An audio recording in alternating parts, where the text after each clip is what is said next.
Hello, my friends. Let's start today's video with Trump's latest statements because he says he's unhappy with Putin and has a surprise planned for him.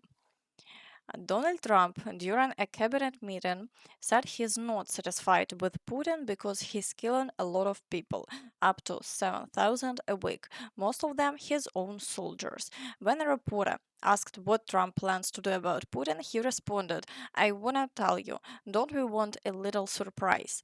He added, one thing we've done is review every fact. This is bigger than the war with Iran and Israel. People have never seen anything like it. As you can see, Trump said, don't we want a little surprise? That could mean he's preparing something, but most likely it'll just be sanctions, because later he said he's specifically considering sanctions. Speaking to the press after the cabinet meeting, the US president admitted he's run out of patience with Putin's empty promises. This has to stop. We're getting a bunch of crap that Putin is throwing at us. You want the truth? It's all nice on the surface, but it turns out it means nothing.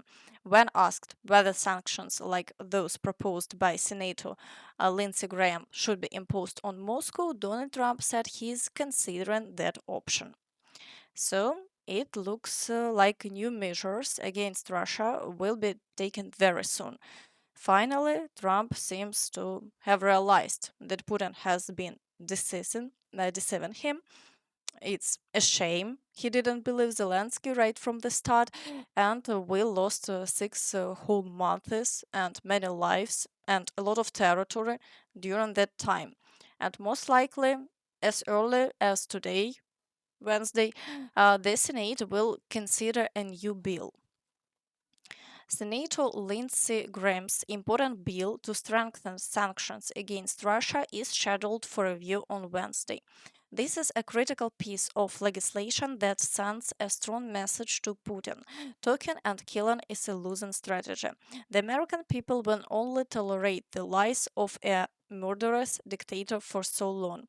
Senator Graham's bill is the logical step to pressure Putin into agreeing to a ceasefire in Ukraine. Meanwhile, as Trump debates whether or not to impose sanctions, the situation on the front lines keep evolving, and unfortunately, the bad news continues. Let's start with the Sumy direction. Here, Ukrainian forces are successfully pushing Russian troops back. At this point, it's fair to say that the Russian offensive has failed as Ukrainian counterattacks are progressing and units are moving closer to the border. The largest area under Russian control is near Yunakivka, and that's where the most problems seem to be. Yesterday, reports confirmed that Russian forces pushed the Ukrainian forces off Russian territory, and there are now signs that Russians have crossed into Ukrainian land. That means Russia pushed Ukrainian troops out and immediately moved into Ukrainian territory, and the Ukrainian forces have already begun fighting back. So far, there is no official confirmation, but early evidence is emerging. Ukrainian soldiers also released videos showing that the northern part of Yunakivka is fully under Russian control. There are many Russian troops there, and Ukrainian forces are using FPV drones to try and eliminate them. The southern part of the village is still held by Ukraine, so the battles continue. In the area near the village of Tetkina, Russian forces have managed to slightly push back the Ukrainian forces. Currently, an assault is underway near the village of Krasno-Oktyabrskaya, where Russian troops are also trying to drive out Ukrainian forces from Russian territory. In the Kharkiv direction, Russian forces continue the assault on the village of Zelene, but so far they haven't achieved any success. Ukrainian forces have been able to repel all attacks. Fighting in Vovchansk is ongoing, but the situation remains unchanged and no new activity has been observed near Vovchansky Hutory. The situation there appears to have stabilized for now. In the direction of Veliki Burluk, Russian forces are assaulting the village of Ambarne, but they haven't been able to advance further. Ukrainian forces are repelling all attacks and the front line remains unchanged. In the Dvorichna area, Russian troops are attacking Kutkivka, trying to break through to Novovasilievka and also near Kamenka. It's clear that their main goal is to push toward the village of Dovrichanske and from Ambarne toward Odradne. Essentially, they want to establish a small foothold here for future offensive operations. However, so far they haven't made any significant gains. In the Kupiansk direction, Russian forces are attacking the village of Golubivka. However, aside from that, there is no major activity in the area, and the reported Russian breakthrough on the western flank hasn't been confirmed. So, over the past 24 hours, the front line remains unchanged. In the Borova direction, Russian troops continue their efforts to break through toward Boguslavka, but they haven't made any progress and the front line hasn't shifted over the past day. In the Liman direction, activity remains high. The Russians are assaulting Zarichne and Zelena Dolina. Fighting is ongoing near Ritkodub and they are storming Novy Mir and Olhivka. However, just like before, the Russians have made no progress here and the Ukrainian forces are even launching counterattacks. So the Russian advance has stalled in this area. In the Siversk direction, the Russians are breaking through the Serebryanka forest, assaulting Serebryanka and pushing beyond Grigorivka and Vyemka. But here too, Ukrainian forces are successfully repelling all attacks and the front line remains unchanged. In the Kostantinivka direction, the Russians continue to break through near Grigorivka, aiming to push the flank further away from populated areas because they can't move directly toward Kostantinivka. Additionally, assaults are ongoing on Pretechene. They are breaking through to Bila Hora. Fighting is happening on the outskirts of Deliivka and they are storming Sherbinivka and Popiev Yar. However, so far, the Ukrainian forces are successfully repelling all attacks and the front line remains unchanged. In the Pokrovsk direction, the situation is extremely difficult. The Russians have started actively shelling the cities of Rodinske, Biletske, and Dobropilla. Yesterday, there were many incoming strikes and casualties reported. FPV drones are already actively working even over Dobropilla.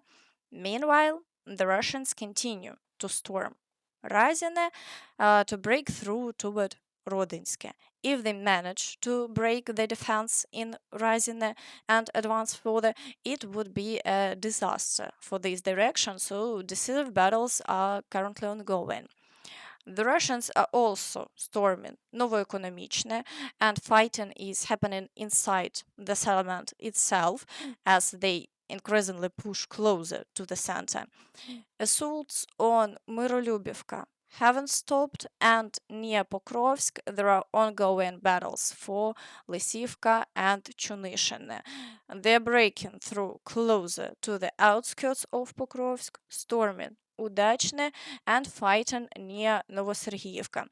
According to recent reports from our fighters, counterattacks are underway and they're managing to push the Russians back a bit from the fields.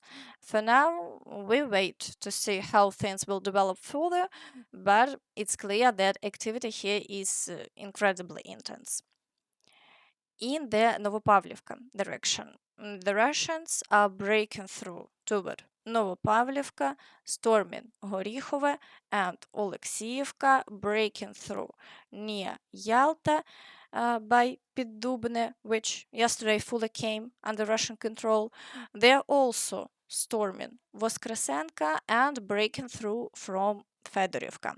So the situation here is complicated.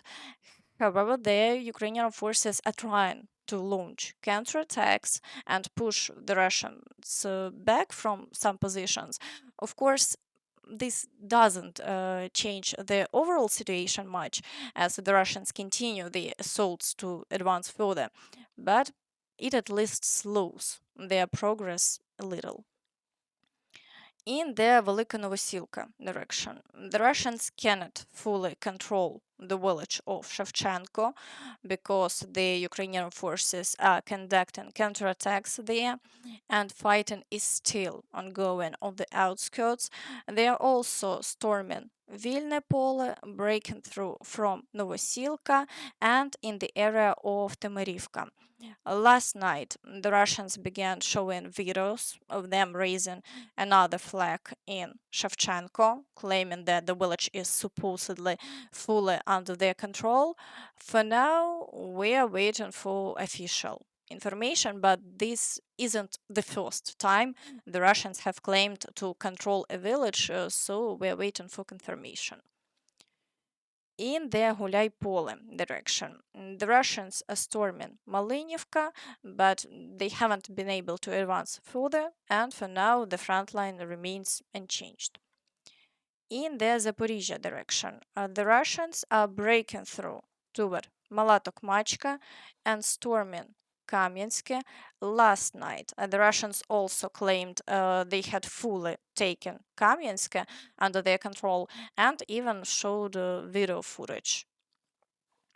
On the left flank, on the Zaporizhzhia front, fighters of the 247th Airborne Regiment raised the Russian flag and a battle banner in the center of Kamensk, completing the liberation of the city from the Ukrainians. However, so far there has been no confirmation from the Ukrainian side, so we are waiting.